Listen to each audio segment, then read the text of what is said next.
Mafia से नेता बनी अतीक अहमद, जिसकी 15 अप्रैल की रात पुलिस हिरासत में गोली मारकर हत्या कर दी गई थी। उसकी 51 वर्षीय पत्नी शाइस्ता परवीन यूपी पुलिस की मोस्ट वांटेड सूची में है। अतीक के अपराध की दुनिया की महारानी के बारे में कोई भी जानकारी देने वाले को 50,000 रुपए का इनाम देने की घोषणा की गई है। केवल 2 दिनों के अंतराल में शाइस्ता ने अपने बेटे असद और पति अतीक को खो दिया। असद के 13 अप्रैल को पुलिस मुठभेड़ में मारे जाने के 2 दिन बाद प्रयागराज में मोतीलाल नेहरू डिविजनल हॉस्पिटल के बाहर मेडिकल के लिए ले जाते वक्त अतीक अहमद और उसके भाई अशरफ को गोली मार दी गई थी। कयास लगाए जा रहे थे कि शाइस्ता परवीन अतीक के अंतिम संस्कार में सरेंडर कर देगी, लेकिन वह अब भी फरार है। आइए जानते हैं कौन है शाइस्ता परवीन और वो कैसे बनी अतीक अहमद की गैंग की महारानी। शाइस्ता परवीन के पिता पुलिस में थे।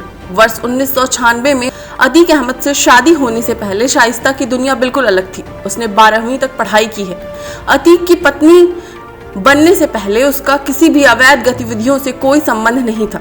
वर्तमान में उसके नाम पर प्रयागराज में 4 मामले दर्ज हैं, 3 धोखाधड़ी और 1 हत्या का।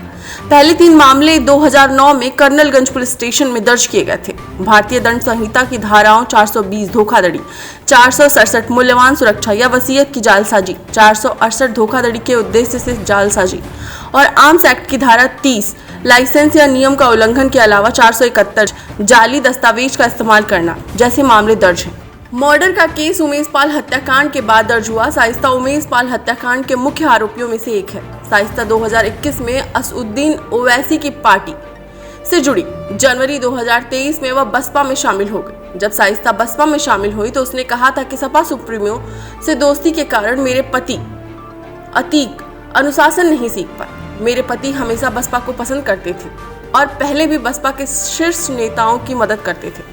हालांकि मायावती ने उमेश पाल हत्याकांड में नाम आने के बाद मेयर चुनाव में शाइस्ता परवीन को प्रयागराज से मैदान में नहीं उतारने का फैसला किया। पुलिस की रिपोर्ट में कहा गया कि शाइस्ता परवीन उमेश पाल की हत्या की योजना बनाने और उसे अंजाम देने का हिस्सा थी। जब अतीक अहमद जेल में था, शाइस्ता ने उसके सिंडिकेट को चलाने में सक्रिय भूमिका निभाई। शाइस्ता परवीन गैंग में गॉडफादर के तौर पर जानी जाती है। अतीक के एक रिश्तेदार मोहम्मद जिशान ने पुलिस में एक एफआईआर दर्ज कराई। एफआईआर के मुताबिक अतीक ने एक बार अपने बेटे अली को 25 बंदूकबाजों के साथ जिशान के पास भेजा और उसने कहा कि वह अपनी जमीन शाइस्ता के नाम कर दे और 5 करोड़ रंगदारी भी मांगी। अतीक की मौत के बाद शाइस्ता परवीन द्वारा मुख्यमंत्री योगी आदित्यनाथ को लिखा गया एक कथित पत्र सामने आया है। पत्र में उसने लिखा है कि उमेश पाल हत्याकांड में अतीक अशरफ को झूठा फंसाया जा रहा है। शाइस्ता ने आरोप लगाया कि मंत्री नंद गोपाल गुप्ता उमेश पाल की हत्या के मुख्य साजिशकर्ता थे। यह पत्र 27 फरवरी को लिखा गया था। उसने पत्र में लिखा है, अगर आप सीएम आदित्यनाथ हस्तक्षेप नहीं करते हैं तो मेरे पति, देवर और बेटों को मार दिया जाएगा।